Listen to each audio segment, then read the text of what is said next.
Town Manager John Mangiaratti and our special guest Peter Lang today. Thank you both for joining us. Okay, thank you. Let's hear it for Sharon. This is like it's like a Netflix comedy special, so the crowd really has to applaud every time, and there's going to be a lot of loud laughter, and you really got to get into it because we're trying to dial it up for our first live broadcast of the Job with John program. So I appreciate your support with that. So as Sharon mentioned, I'm John Mangiaratti. I'm the town manager. I work here in Town Hall. I've been working here since July 1st, 2018, one of the many things Peter and I share. We started on the same day, and I've enjoyed every minute of it. Before that, I worked in the town of Andover, and before that, I worked in Westford, both in management roles. I live in Westford with my family. My wife's a teacher in Chelmsford. My kids are all in middle school and elementary school. They're good kids, 3 boys. They do a lot of sports, and that's a big part of what I do when I'm not working on budgets and helping our great departments do all the fun stuff that they do. The Job with John program is maybe one of the most fun parts of my job. I really enjoy coming here on one Friday a month and spending time with seniors and anyone else that wants to be here. A lot of times, it's really just the questions and answers that are fun. I'll give a few boring updates about things that are happening in town, but it's really the questions that I thrive on, so I look forward to more of that today. And I like answering questions and having a dialogue with all of you. So why don't I get to the updates?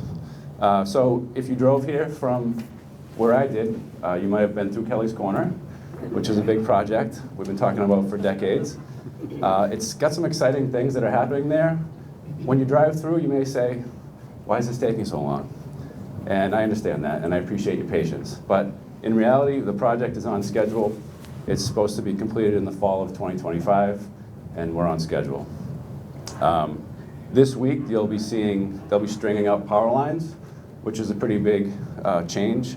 They're doing that today when I drove by, and that work will continue. They're going to continue some work on the walls, and there's updates that are available on our website, actonma.gov/KC. We update that every 2 to 3 weeks and try to give people a sense of what's happening out there. It's not going to be a daily update, so we won't tell you that there'll be one lane closed on Thursday morning at 8:30, but it'll give you a general sense of what's happening. And if you have specific questions, please reach out to our office.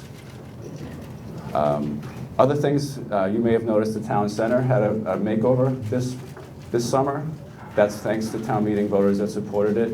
It's a beautiful reconstruction that I think highlights the common and makes it much safer for people to come and go.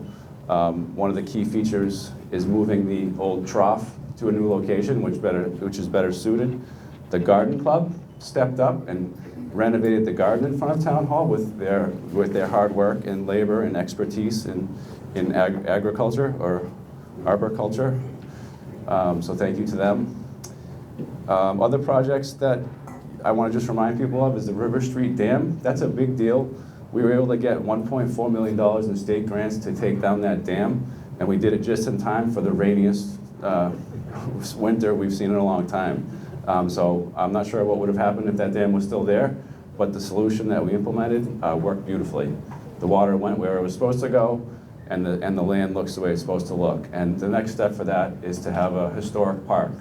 A historic park which will be, not an amusement park. It'll be a passive place for people to go and enjoy some open space, and it'll have a few features that help to recognize the historic past in industrial ways.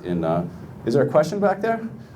What's going on with McDonald's and Kelly's Corner? Okay, so thank you. Kelly's Corner, one of the things that you may notice in Kelly's Corner is the Stop and Shop property, which is where Kmart used to be, is being renovated into a Stop and Shop. That's going to be a Stop and Shop. It's supposed to be opening in August or September. That's their schedule. So in addition to the Stop and Shop, there'll be 2 retail spaces on either end of the main entrance, which I don't know what's going in there, but hopefully it'll be something good. McDonald's, now that we've done some more work, you can see the McDonald's building even better than before, which is too bad, because it's even more of an eyesore. They haven't given us what they want to do with that, but we're encouraging them to bring some type of restaurant or something there. So I don't have an answer to that question, but we're hopeful that once the infrastructure work is done, a restaurateur will be inspired and want to redo that place. Because I'm sure it's not as bad as it looks from the outside.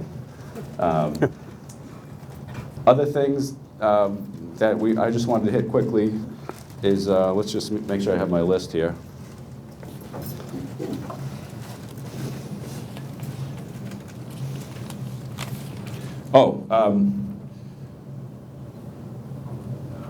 One thing I wanted to mention is our police department. We have a very, I think a very good police department, a very progressive police department. There's been a lot of changes that they've been implementing over the last few years. One exciting thing that they're rolling out this April or maybe May is body cameras. Body cameras is a big deal. It's basically any time they interact with someone on the street or however they interact with people, the entire interaction will be recorded. And that's not for a gotcha thing, it's for transparency. It helps the public know that and it shows how professional our officers are when they interact with people, and it's also can be used for training and other reasons like that. We're also putting them on the dashboards of their cars too, the cruisers, so that it's also about officer safety.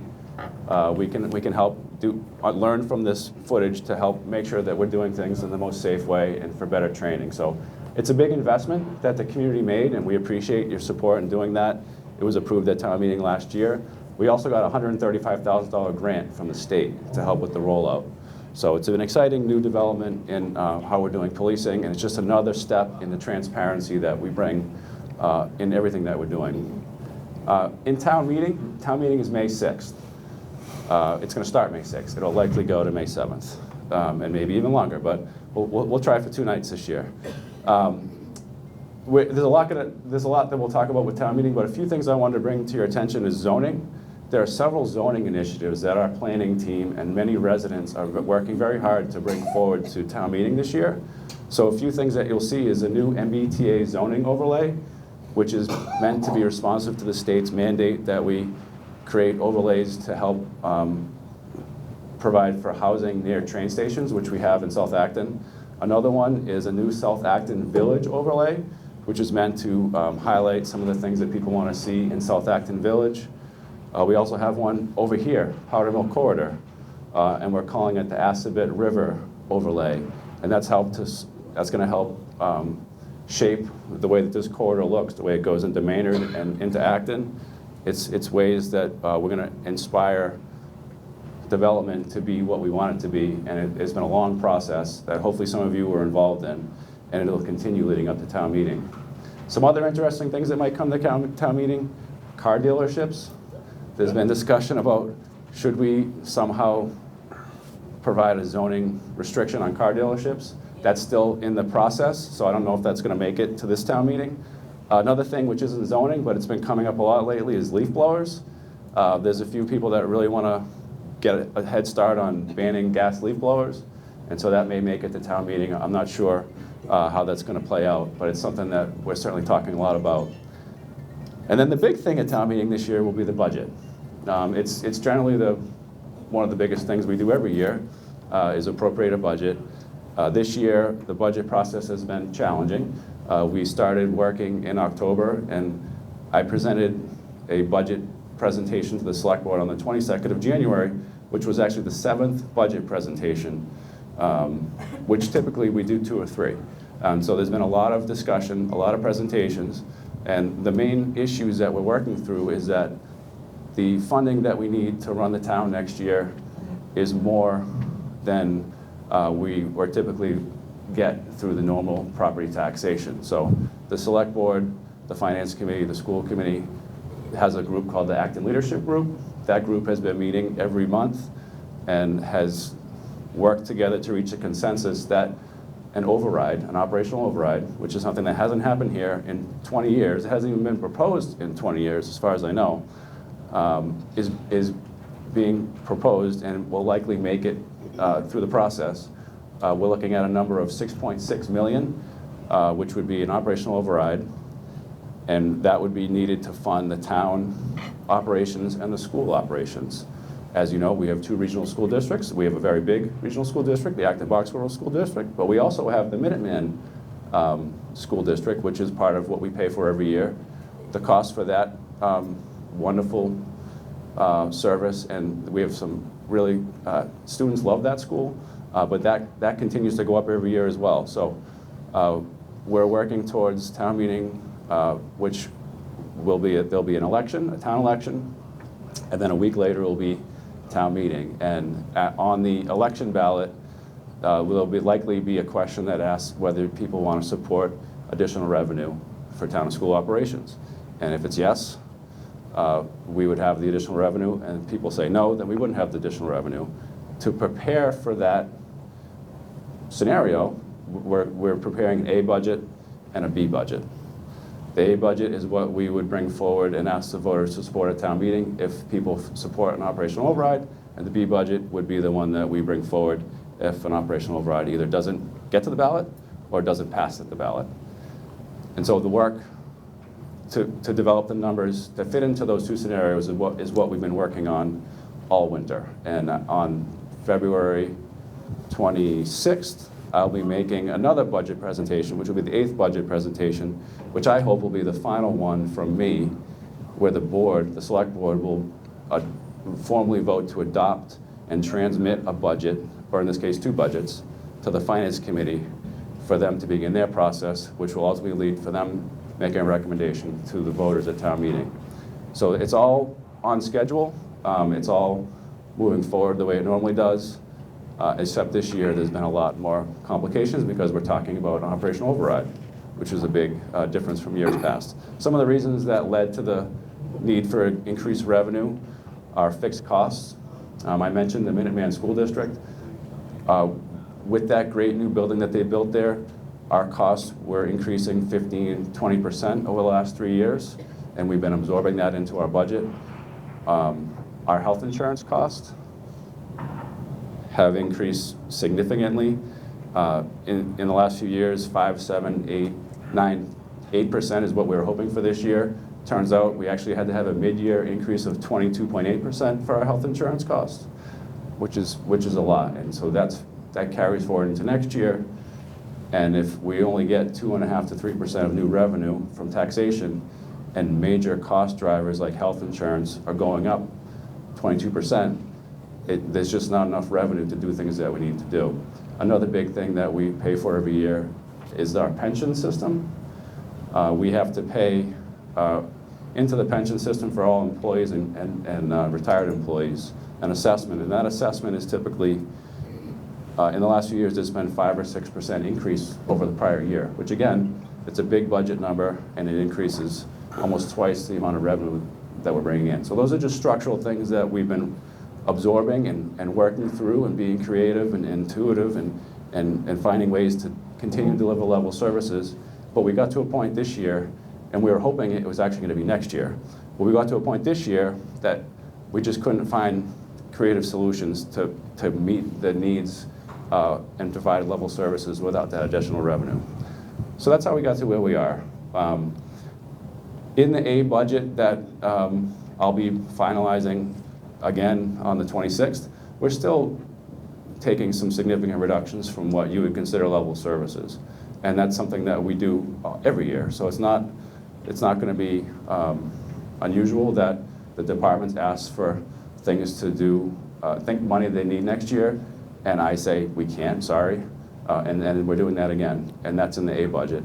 In the B budget, I'm going back to the departments and saying, no, we can't do the things we do, and I need another X from your budget, or a part-time person we need to not have anymore.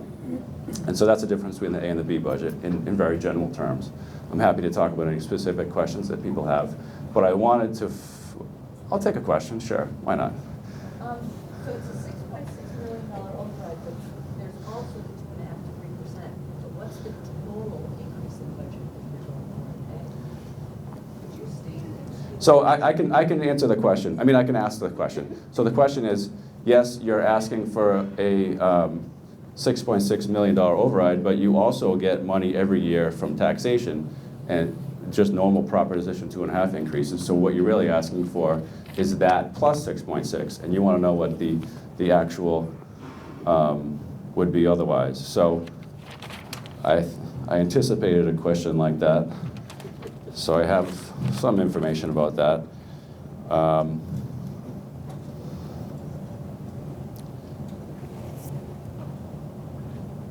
Well, this is actually based on a homeowner. That doesn't help. But we bring in about So the question is basically, so what is the total town budget that you're going for, and what's the increase from this year?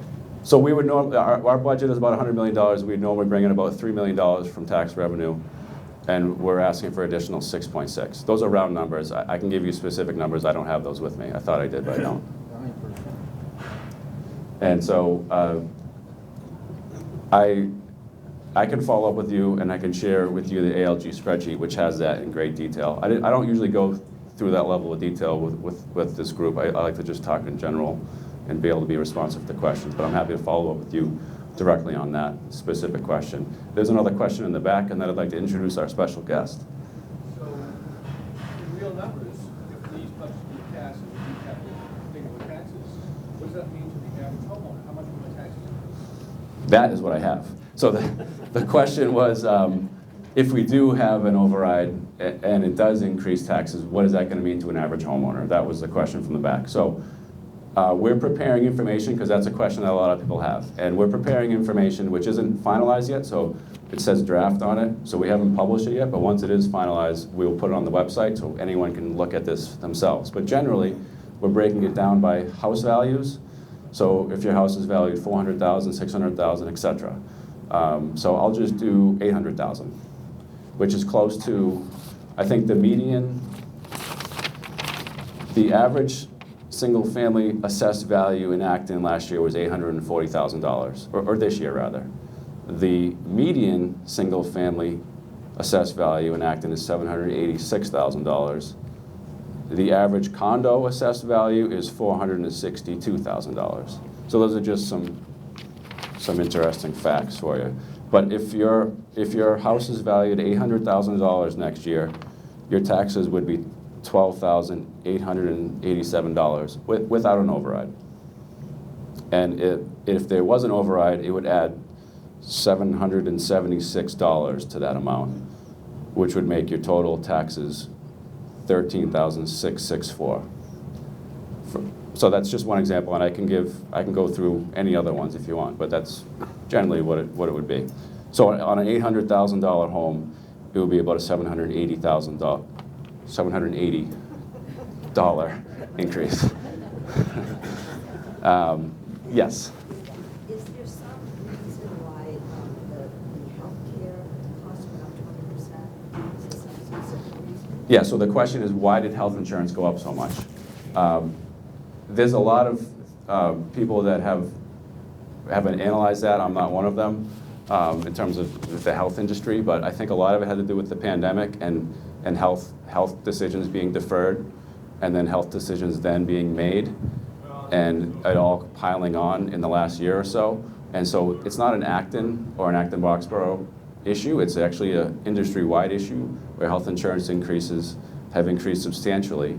And many of my colleagues across the Commonwealth are dealing with the same thing. None of them, but not many of them had a 23% increase, but most of them have had much larger increases than they've had ever in the last few years. So I think there's many factors that weigh into it. I think the post-pandemic changes in healthcare, and also the availability of very good but very expensive new medical procedures and prescriptions that we didn't have 10 years ago that just cost a lot more. And when we have a pool of people in our insurance pool, which is just the town employees and the school district employees, it's a very small group of people to share those costs with. So we're working to change that dynamic and be in larger pools going forward so that we would not have the exposure to such large spikes. So it's a problem that we encountered this year, and I believe we are going to have a solution to prevent from happening in the future. So I think I would really like to welcome Peter Light to the mic. Peter is the superintendent of the Acton-Boxborough schools. He's a partner with me and with all of you. This is not his first appearance on Java with John. He's been here probably every year, if not twice a year, since we started doing the program. So it's great to have him back. And let's hear it for Peter Light. So, good morning, everyone. John and I talked this morning on the phone, and I said, so what's the plan? And he says, well, what I'm going to do is tell everyone that we're talking about raising their taxes, and then turn it over to you. So thank you, John. I appreciate that. No, in all seriousness. One, I want to congratulate our boys' winter track team. Last night, they became the Division I state champions from Massachusetts, so congratulations to them. We have a lot of great things going on across the district now for our students. You know, I will say, coming up, running from mid-March to mid-April, we are so grateful to the Council on Aging because we've been working with the Council for a couple of years now to get this going. And we have a senior reads program that we've developed to try and bring seniors into the classrooms to read to our elementary students. So we're running that across our district this year. We piloted it in a couple of schools, and we're now expanding that program to the elementary schools. So we would love to invite you to come in and sign up to read to an elementary class. It's a relatively easy process. You tell us that you want to do it. You tell us some availability. And then our staff will pair you with a classroom teacher. The classroom teacher will pick out the book for you. You know, they'll make sure it's, you know, grade level appropriate for what the students are talking about in class and everything else, so students feel it's relevant. And then you go in, you read to the students, and it's just a great experience. You know, it's such a great experience for our students to be able to benefit from your knowledge and wisdom and getting you into the schools. It's been great, and we're thrilled to be able to do that. The other piece of some of the outreach we've tried to do since the pandemic, in the fall now every year, we actually do, you know, a yellow school bus ride from here at the senior center into the high school. And we do a real quick tour of the high school, and then we have kind of a lunch with some of our high school students and seniors to be able to just talk to each other about, you know, what's going on in the world, what school was like for you, what school is like now for them. And it's just a really, you know, great program to be able to run for our kids. And we've had fantastic feedback from those of you who have participated over the last couple of years in that program. So we're really trying to think about how we expand that. I know there's other opportunities we'd like to take advantage of, but what we try to do is pick something, make it successful, and then talk about what we might do after. So sometimes it takes us a couple of years to work on one specific program before we're thinking about expanding opportunities. So mid-March to mid-April, look for the information that will be coming out from the Council on Aging, and you can sign up for that and get involved. You had mentioned contact the schools, but actually they have a form here. Correct. That you can fill in if you want to volunteer. Yeah, correct. Yeah, you don't contact the schools directly. You actually fill out the form here, and then they will share that with our schools in order to get people signed up for time. So thank you very much for that clarification. You know, it's obviously budget, and I won't, you know, go into the long list of other great things happening because, you know, we've kind of already started that budget discussion. You know, a couple of things that I think really struck me. Based on some questions coming in from the community about where is the district spending money, we actually did a long look back on the district's history of spending. And so we went back 7 years in our budget history, and we looked at what's been the budget increase every single year for the last 7 years. Over the last 7 years, and I wasn't here 7 years ago, but I started 6 years ago, so I've been here a while. We have averaged a 3.03% budget increase over 7 years. That's absolutely astounding, and quite honestly, probably lucky for a school district to be able to consistently come in at a 3% budget year over year, because just like what John said, we carry our own health insurance costs as a regional school district. You know, like in Westford, the town of Westford carries all the health insurance for the schools. That doesn't happen in a regional school. We carry our own retirement costs. We carry you know, our own debt, everything else. And so those areas of the budget, health insurance doesn't go up less than 6% in a given year. It's always going up more than 6%. Retirement accounts go up at least 6% every single year in terms of what we have to contribute for our employees' retirements, things like that. And so the challenge of coming in at 3% every year is if you have these multi-million-dollar areas of the budget that are constantly going up, you can't keep up with that over time. And so you traditionally don't see school districts coming in at 3% budgets for that long of a period of time, but we've been able to. We're really proud of that, and I think one of the things I always think about, I started here 6 years ago, but I was in another community for 21 years that was in constantly the similar financial situation. So I understand this well, and I've been an educator in this type of an environment where you just don't have the revenue streams. I'm really proud of the fact that we're an incredible value to the community and an incredible value to our students. We consistently, every single year, are in the absolute top tier of performance of all school districts across the state, particularly for our high school. But 2 of our elementary schools in the last 3 years were just awarded National Blue Ribbons for closing achievement gaps and high performance. And that's a really incredible feat to be able to have that kind of recognition across all levels of your school district, and it's certainly something we're proud of. We're even more proud that we've been able to do that while we spend about 8.3% below the state average for school spending. That's a consistent trend as well. I think one of the challenges we have as a community is when you look at the tax rates and what the tax bill for people are, you're taxed really heavily, and we understand that, and so that's why we are so careful about how we spend our money. But at some point, that breaks for us. And when I've looked back at what happened in the budget, I actually superimposed our 3% budget increase over the 7 years with the chart of inflation over that same 7-year time span. And if you go on to like the Bureau of Labor Statistics, you're going to see that we are just coming out now of the highest period of inflation since what we all think of as like the gas crisis, right, in the late 1970s and early 1980s. The last 2 years are the highest inflation since that point in time. And we've been operating on a school budget of 3% throughout all of that. And what happens eventually is all those costs that you didn't increase over time eventually catch up to you. And that's the situation we're in now. What really exacerbated this and made it a lot worse this year were really 2 things for us. Personnel costs are always going to go up in the school district. We pay our teachers. We want the best teachers in front of our kids. We do it in a reasonable manner, but personnel always costs the district something. But the real 2 things that hit us, one was health insurance costs this year, and John talked about that. I can add a little more color to it. But then the other thing were special education costs for our students with disabilities. And then another driver for us that's even smaller than that, but still there, is our costs to educate our students whose primary language is not English.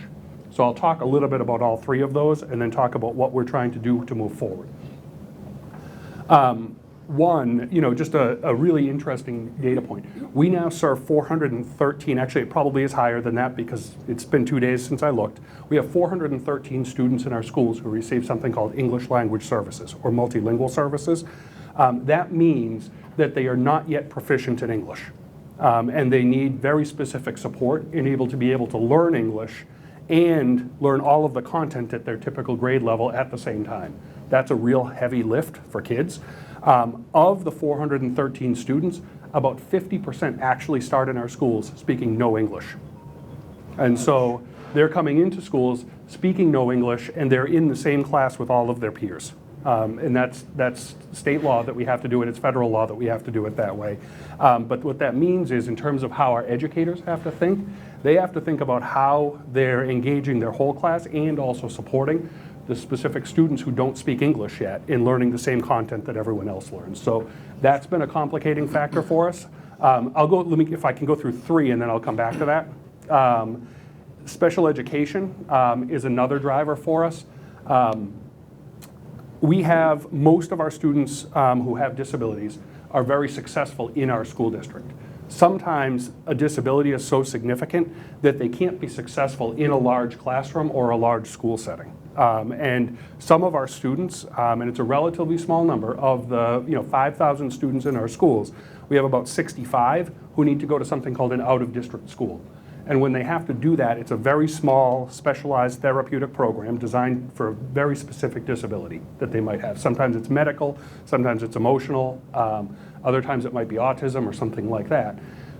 But those costs are very expensive. And the tuitions for those programs can range anywhere from about $50,000 all the way up to well over $300,000 and even sometimes over $500,000 a year. Per student? Per student, yes.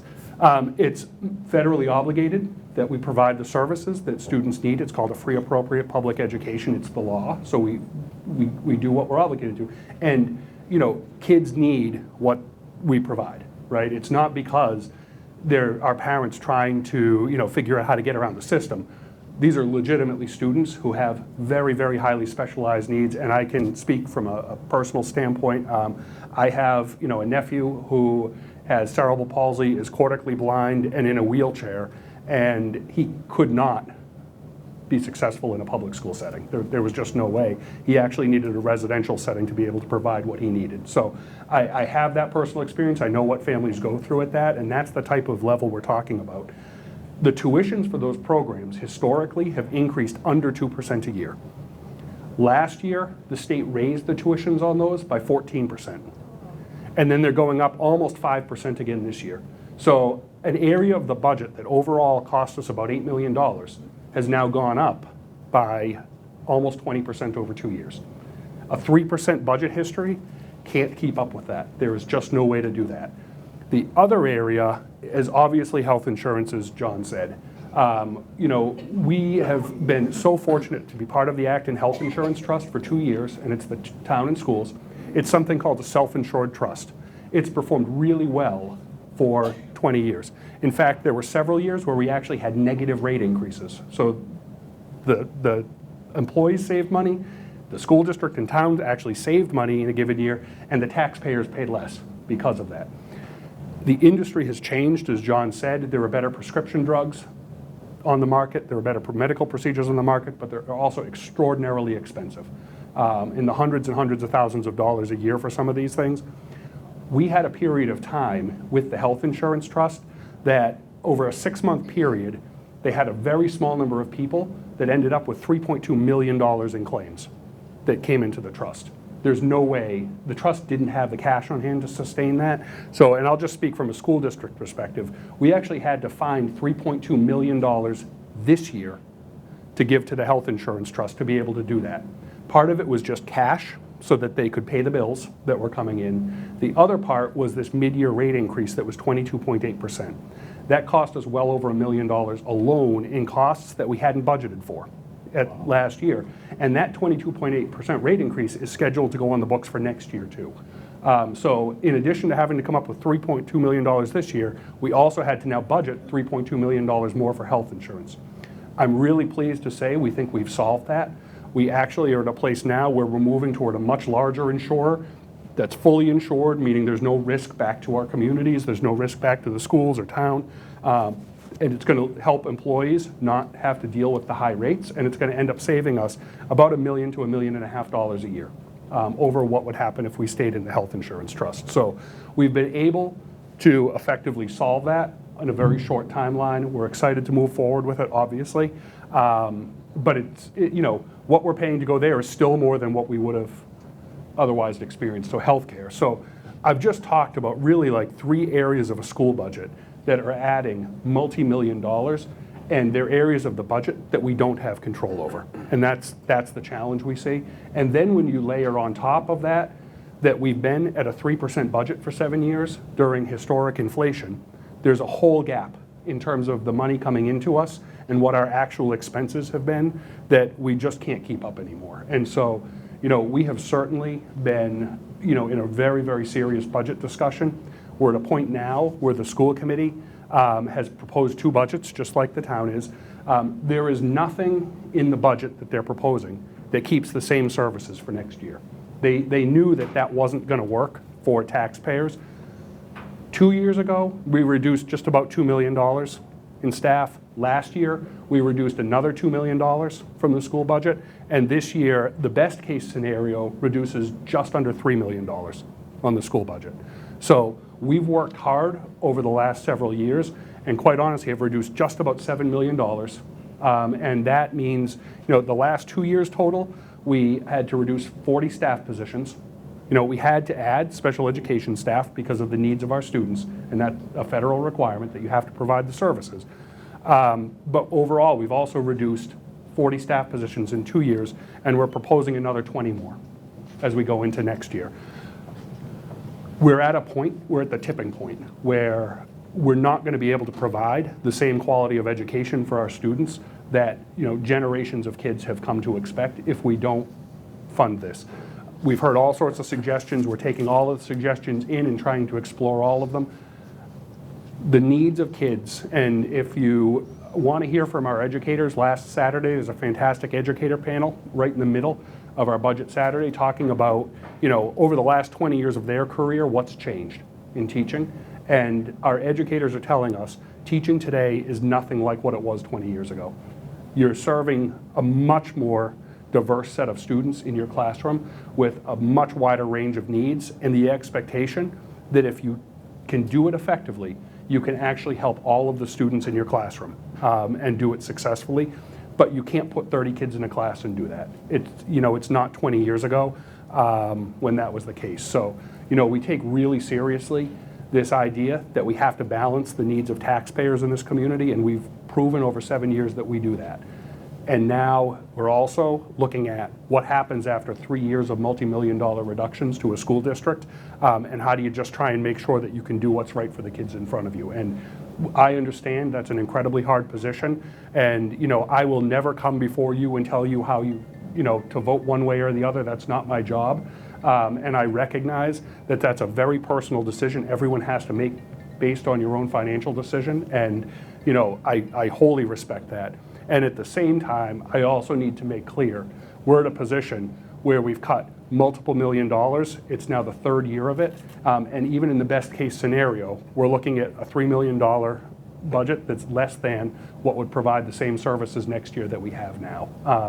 We're working on all sorts of things to try and make that better. I talked about health insurance being one bright spot that we've been able to move forward, and that's going to help us get to that $3 million without really decimating staff. We are also, the school committee is committed to putting a task force together in the community to really look hard at some structural changes to how we do business as a school district that can potentially reduce costs even more over time, but that's going to take some time and community input to be able to get to that. So we're working on a multi-year plan to try and figure out how to lower costs, but if health insurance and these other fixed costs just keep going up at rates beyond what the budget does, it really becomes challenging over time to balance all of that. So I'm sorry for talking so long, but I just wanted to give you that kind of clear explanation of what happened, where are we now, and what are we doing about it, so that you had a good base for me to be able to maybe answer some questions too. So happy to open it up. Yeah, I'm just wondering what you're getting from the state in terms of dollars to educate non-English speaking students. Just repeat the question. I know the Yeah. state is in a state of chaos right now. Yeah, so the question was, what are we doing, what are we getting from the state in terms of education for non-English speaking students? There is a formula where it's baked into, there's some increment baked into the overall state aid that comes into us that's for non-English speaking students. However, because of the relative wealth of the community, and this is not my opinion, it's the state's, right? But because of the relative wealth of the community, we're in a status called hold harmless status, which means that even though technically it's baked into the state aid formula, our increase in state aid is capped at $30 per student per year. And that is, for 5,000 students, we budget $150,000 a year in additional state aid every year. In addition, though, we also, we now have a group of families living at the Minuteman Inn over on Route 2. That's considered a shelter program, and because we are now educating students from that shelter program, the state does give us the average state per pupil spending per year for each student. So they give us roughly $18,000 a year for each student that we educate in our schools. So there is some money back that allows us to hire another English language teacher to help educate students. We actually have hired a family liaison who's native in Haitian Creole, so that they can be a liaison between the school and families and help translate what's going on back and forth. But because the state gave us that money, that funding's not coming out of our district budget, it's coming out of the state grant that we have. So those are the two revenue sources. Yes? I read an article that was sent to me from the Acton Forum that talked about home values and the impact on the taxes. fiscal '25, it's not what the numbers you mentioned, it's more like 10% according to what you currently have. Most of the people here are retired, living on fixed income. The people who are working have income coming in. Are they being charged any part of the increment on health insurance? Yeah, so there's areas of a school budget. Oh, yeah, sorry. So the question was, so the people who are working and maybe have kids in school probably, are they paying any of this additional increment of cost? So there are parts of what you can charge families for education, and then there are things you can't charge for. You can't charge kids for access to the curriculum. In other words, like if it's a school program, you can't charge for that. So health insurance is actually baked into that, so you couldn't say families are going to have to pick up part of health insurance because it's just part of an educator's costs. You can charge for things like athletics and after-school activities and things like that. In the school committee, we've proposed an increase in all of those fees for students and families. You know, we recognize that we don't want to limit students' participation, so we have scholarship money available, but we have increased fees for that. We've also increased kindergarten tuition to make up some of that cost. You know, I will say that's hard because we're one of only about 10 districts now that still has families pay for kindergarten. Most have eliminated it. I think probably because the vast majority of evidence says that that's actually the most foundational year in terms of how kids learn to read. So the idea that you're charging kids to learn how to read is not great, but we do it. Mostly the question about Yeah. health insurance, since Yeah. there is a pretty large number. Are they do people who are receiving the health insurance in their town, are they paying Oh. any part of it? Yes. I always had to pay part of it. Absolutely they do. Now I understand the question. So the question was, do people who take the health insurance, I thought you meant our families, I'm so sorry. No. Do people who take health insurance pay the part of the cost? They absolutely do. And when we've switched, you know, the change ultimately means that people our staff will have higher deductibles, they have higher hospitalization copays, they have higher premiums, they have, you know, everything else. But yeah, they pay a quarter of the cost, we pay 75% of the cost as a school district. But, you know, I know, you know, for example, the plan we're switching to, what we currently offer is if they were hospitalized for something, it's a $300 copay that they pay. On the new plan, it's a $1,500 copay. So that's, you know, the employees are taking a brunt of this in terms of the shift to health insurance, and they have been fantastic in working with us. They understand the situation, they've been really flexible, but they are going to assume, you know, significant changes in cost as we switch these plans over. But if it's true what was read, we're carrying a significant cost of 10% of Yep. what we're currently paying. That's a pretty high number for retirement. It is. It is. No, I recognize that. You want to? Hi, yes, we have several questions. When we have time to get to all of them. We're here at least for another 20 minutes. Yes? I just have two quick questions. You said that you're close to or solving some of the health insurance. What about going within the states? And the other players of the states that have to be a much larger pool. Want me to answer the GIC one, or do you want to? Yeah.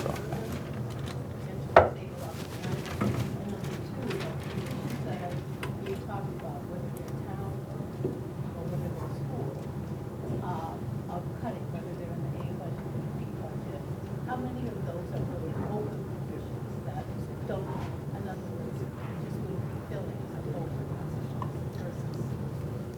Thank you. Those are good questions. So, and I'll ask them back for the rest of the folks here and the viewing audience at home. The first question is, the health insurance seems to be a big cost. Are we looking at going into the states program, which is in some cases less costly? I think we're still working through, and when Peter said we're close, that's because there's still some steps we need to take to finalize the transition, but I'm optimistic that we'll get there.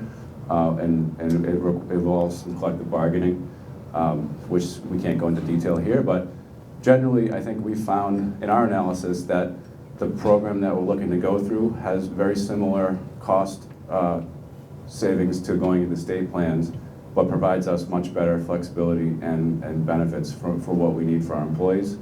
And so we're pursuing it in that direction. We believe the savings are nearly as much, and the plan is much better. So that's the answer to the first question. The second question is the positions that are being cut from the A budget, I assume you mean, or the B budget. I'll answer just for the A budget. And what that means is in our level services budget, we requested services and staffing.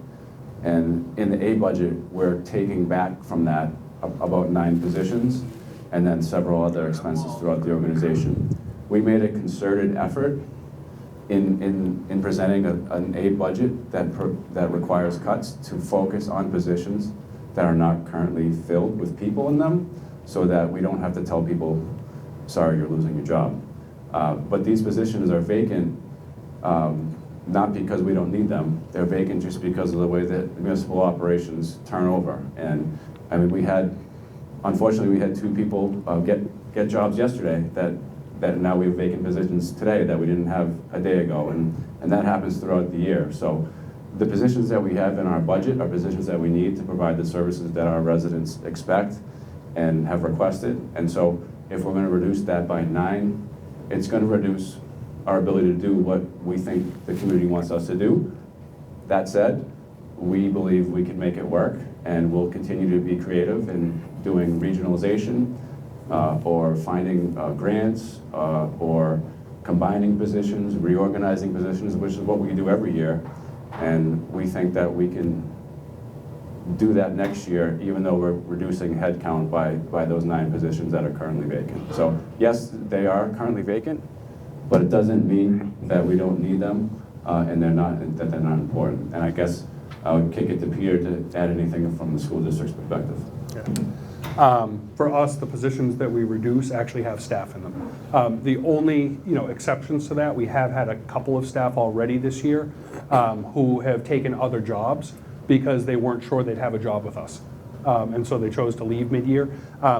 If it's not a direct student-facing position, we've tried to leave those vacant so we weren't reducing actual people. But if, like say we have a classroom teacher that leaves at an elementary school in the middle of a year, we're going to have to put someone in that classroom again. So, for us, it's actual staff when we talk about staff reductions. Are there other questions? Yes, question in the back there. Talking about reducing our taxes. So a lot of people here, some people here are volunteers. You mentioned the Senior Reach program. I'm also a handyman in the town of Acton, so I volunteer for the town. In the surrounding towns, if you're a volunteer for the town, you have a reduction in your taxes if you were to distance.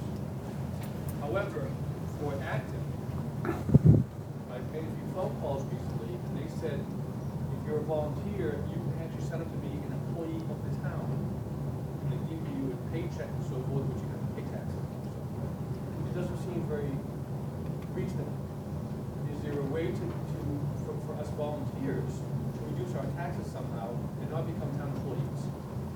Thank you. That's a great question. So the question is, the resident is a volunteer here at the senior center and in other places, and in other communities there's a tax work-off program where a senior can provide service to the community in volunteering in a department and then have a reduction on their taxes.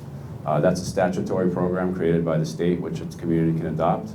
Here in Acton, we have a different program which provides us much more flexibility. It has some trade-offs, as you mentioned, but here in Acton what we do is we say, we have a senior work program. We'd love for seniors to apply and to work with our departments. We'll pay you as an employee. Sharon, is it $15 an hour? It's $15 an hour, and it's limited to some number of hours, which is more than you're allowed to do in the state program. So we provide a better benefit to seniors that are interested. It was a pretty thriving program, I think, but in the last few years, it took a big hit with the pandemic when we closed and changed the way we do things. So we're hoping to build that back up. But we do offer a senior work program with much more flexibility than the one you're referring to. The major difference is, actually where I live in Westford, a senior could do that and they get the money taken off their tax bill. Here in Acton, we'd give you the money in a check, and you can either use it on your tax bill or you can use it on something else. So I think we provide a better program. It's just structured differently. I think the one trade-off that you mentioned, and I've heard from other people, is, geez, if you pay me, now I have to pay taxes on that. I understand that. And so, but I think the trade-off there is that we still provide you the ability to earn more in the end. So it's different, but it's just the way it's set up, and I think we certainly could look at doing it differently going forward, but that was how it was set up before I got here, and we haven't had too many people upset with it. I don't disagree with you. It's just that if I now become an employee of the town, I have certain obligations. I now have to take classes that every employee takes as far as discrimination and disability and so forth. So I get rolled up into this whole employee thing. I'm now an employee again, where I just retired 6 months ago. Right? I don't want to work for someone and have to pay taxes on that again and take classes. So the further issue raised is that by becoming part of the staff as a senior worker, you have to follow some of the requirements that we have on all of our employees, like conflict of interest training, ethics training, which I don't think are a bad thing. And I understand how it's a hardship, or it could be viewed as a hardship, but I think we would want our volunteers to have that training too if we could. So we certainly can talk to you about that if it's a specific issue, but I think it's a pretty good trade-off compared to, I think, the benefits that come along with it. So thank you for that feedback, though. Other questions out there? Yes? Well, since the demise of our local printed paper, if you don't have children in the school system and you're not in an organization like this, what are you doing to get this information into the community? Because I've been talking to my friends and neighbors, and they're all shocked that there's the possibility of an override. What are you doing to get this information out? Great question. So the question is, with no local paper, there's some people that don't even know this is going on, and what are we doing to get the word out? And I agree with you. I've worked, it's different. You know, it's hard enough to get the word out to people, and then when you lose the local press, it just makes it that much harder. I've worked in communities where there's a daily paper, and I remember being frustrated by it, but in the end, I wish we had it, because it really does, even though they focus on a lot of the bad stuff, at least they also tell people what's going on. And that's just an absence we have here. We have some startup folks. We have an ambitious senior who runs a newsletter, that Marion, and we have a startup called the Acton Exchange, which is starting a newspaper, but I mean, they're not delivering it to 10,000 households like the paper used to be 20 years ago. So it's different. It's a different environment. What we're doing is we're doing things like this, where we're trying to get people together and talk to them about things that are going on in the town. This is something that I do every month. We publish a newsletter both here at the Senior Center, and we publish a newsletter in the town that we encourage people to subscribe to. It requires email. Some people don't like that, but most people have email. And it's just a way to get the word out. We dabble in social media, where a lot of people get their news. Some people don't get news anywhere but Facebook. So we try to get in there and put stuff on Facebook so they at least see some news from us as a primary source. We broadcast our meetings on TV. Generally we find that people that want to be engaged in what's happening can find a way to be engaged, and people that don't, they have to happen upon the information. So when you talk to your neighbor and say, hey, did you hear there's a $6 million override being considered? They say, what?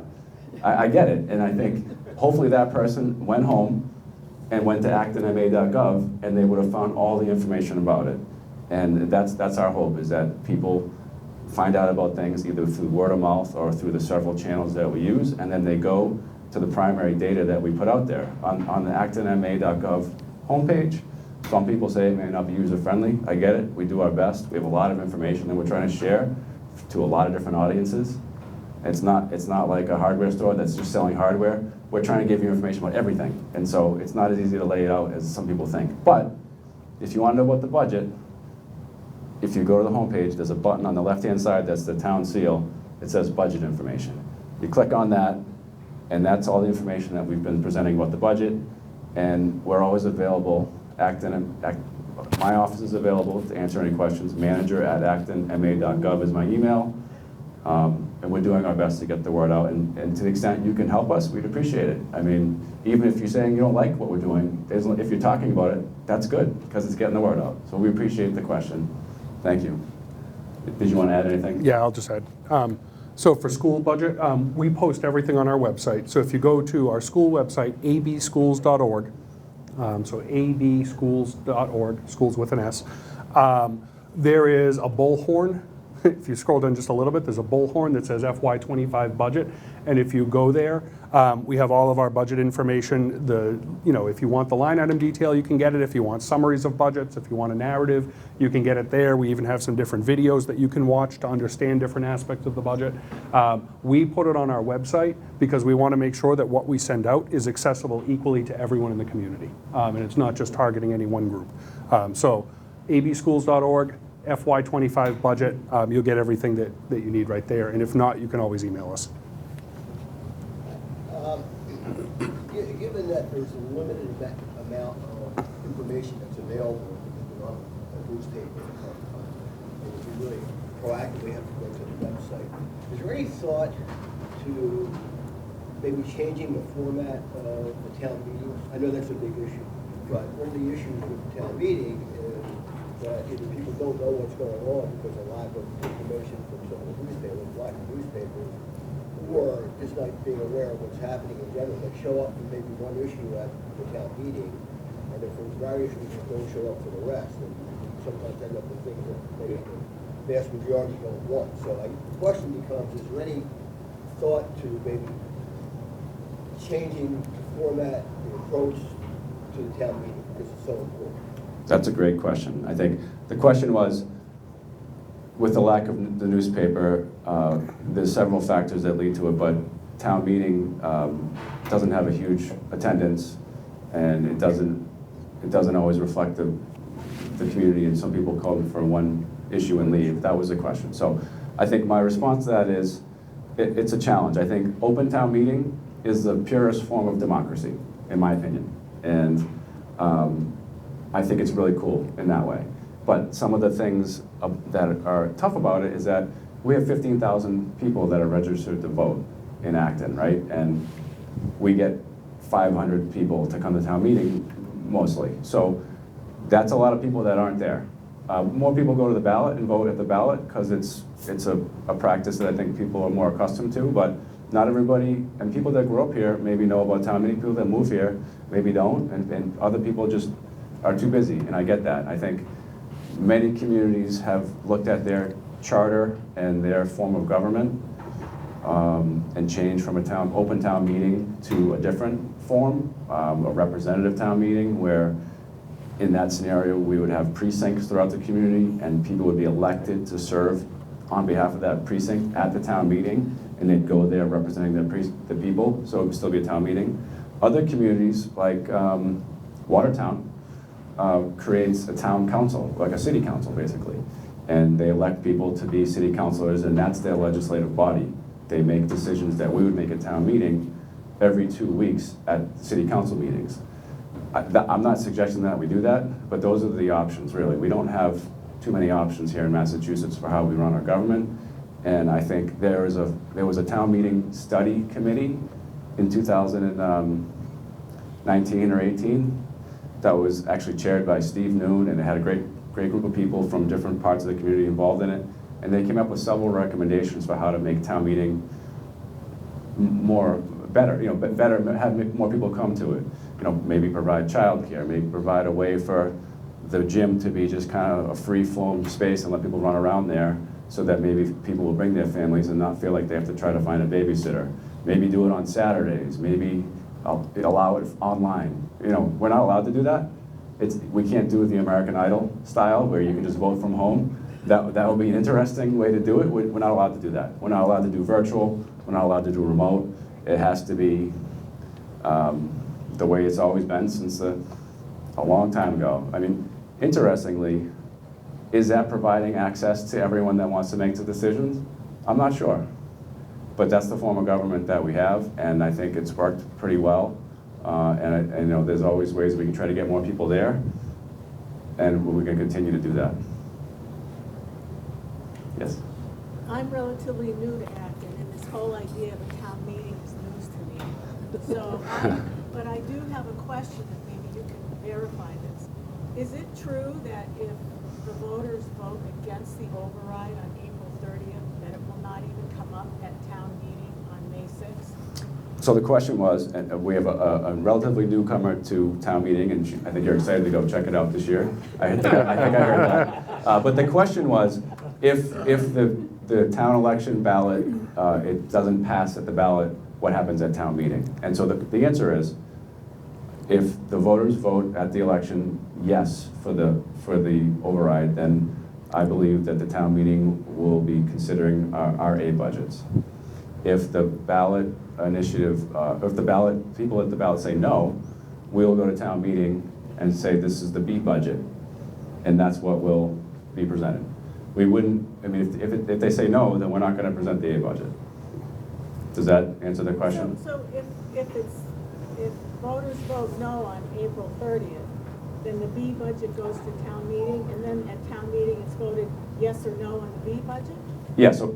So every year we have to get the budget approved by the voters at town meeting. But in this particular year, there'll be an election that takes place before town meeting, asking the residents whether they support providing additional revenue to help the town be able to consider the A budgets.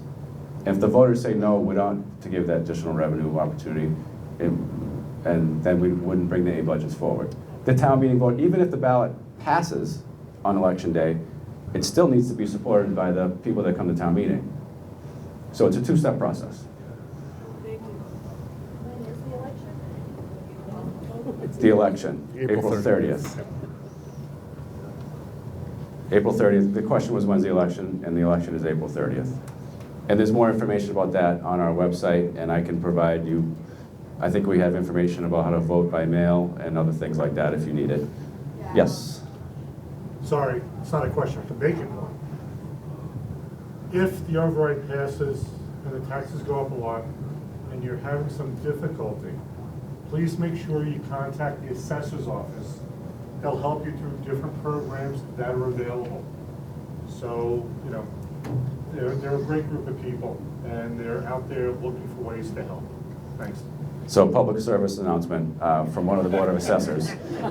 We, in addition to the senior work program, we provide a very wide range of ways to help residents that are taxpayers with exemptions, deferrals, and other waivers that you may be eligible for various different reasons. So CJ Carroll is our principal assessor.